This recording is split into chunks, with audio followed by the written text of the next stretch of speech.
বিগত 18 বছর 19 বছর এই অঞ্চলের মানুষকে নিয়ে গণতন্ত্রের জন্য যুদ্ধ করেছি। কাজে এই অঞ্চলের মানুষ সুষ্ঠুভাবে ভোট দিতে পারে নাই। এই অঞ্চলে ভোট ডাকাতি করা হয়েছে 2008 থেকে শুরু করে। এই অঞ্চলের মানুষের জীবন এবং এই অঞ্চলের মানুষ সবসময় হুমকি, হত্যা, মিথ্যা মামলার ষড়যন্ত্রের জন্য ভীত ছিল। কাজেই এই অঞ্চলের মানুষ চাকরির জন্য গেলেই 10,000, 10 লাখ, 15 লাখ, 20 লাখ, 30 লাখ। এখানে কোনো শিক্ষা প্রতিষ্ঠান থেকে শুরু করে এমপিভুক্ত করতে গেলে 30 লাখ।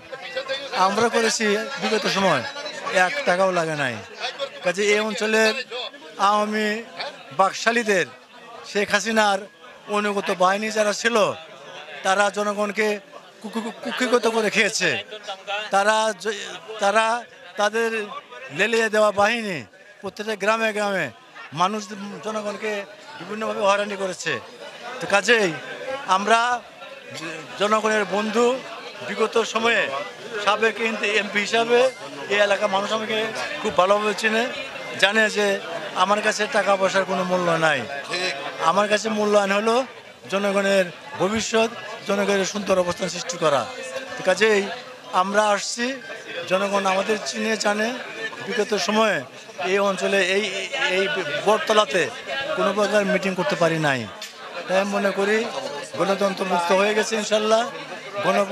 গণতন্ত্র মুক্ত পরিবেশে আমরা আল্লাহর রহমতে কথা বলতেছি।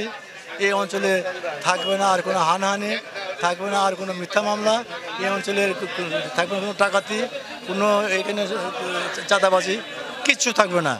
এই অঞ্চলের মানুষ সুখে সাথে থাকবে। এদের পিছনে রয়েছি আমি এবং আমার দলের নেতৃবৃন্দ সবাই অত্যন্ত পরীক্ষিত। কাজেই যদি ভুলক্রমে আমার দলের নেতৃবৃন্দ যদি কোনো প্রকার ষড়যন্ত্র অথবা কোনো প্রকার এই লোভ লালসায় যদি তারা অবতীর্ণ হয়, এবং দলের সেক্রেটারি একটা কথা বলেছে, এখানে যারা প্রতি সরকারের কিছু লোক আছেন এদের সাথে আমার দলের কিছু কিছু নেতৃবৃন্দ এরা একটা লয় হইতে চাইতেছে, কিন্তু কোনোভাবেই আমরা তা হতে দিতে পারি না। তো কাজেই এই অঞ্চলের মানুষ আমার প্রতি আস্থাশীল। এই অঞ্চলের মানুষ আমি কি করব ভবিষ্যতে এই দিকে তাকিয়ে রয়েছে। কাজেই এই অঞ্চলের ছাত্ররা যারা রয়ে গেছে, যারা রাজপথে ছিল, যুদ্ধ করেছে, গণতন্ত্র ফিরিয়ে নিয়েছে, তাদের ভবিষ্যৎ সুন্দর জীবন করার জন্য তারা যে অবস্থায় থাকবে, বিভিন্ন স্কুল কলেজের পড়াশোনার অবস্থায় যেভাবে থাকবে, এবং যদি চাকরিতে চলে যেতে চায় তার চাকরি 1 নম্বর তাদেরকে সুযোগ দেওয়া হবে। আর তারা যদি কলেজে অথবা বিশ্ববিদ্যালয়ে পড়াশোনা করতে চায় এদেরকে এই সময় এই সরকার আমরা তাদেরকে আমরা স্টাইপেন্ডের ব্যবস্থা নেব ইনশাল্লাহ। কাজেই এদের রক্ত কোনোভাবেই ত্যাগ কোনোভাবেই আমরা বৃথা যেতে দেব না ইনশাল্লাহ।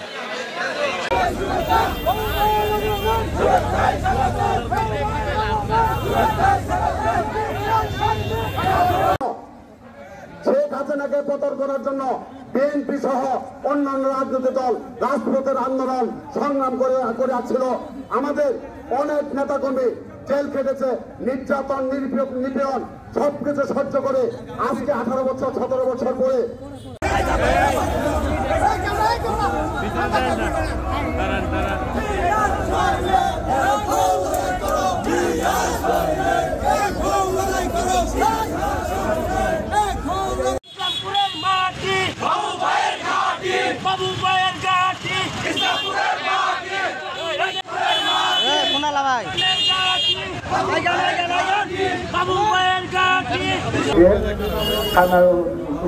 খাইতো, তারাও টাকা খাইতো।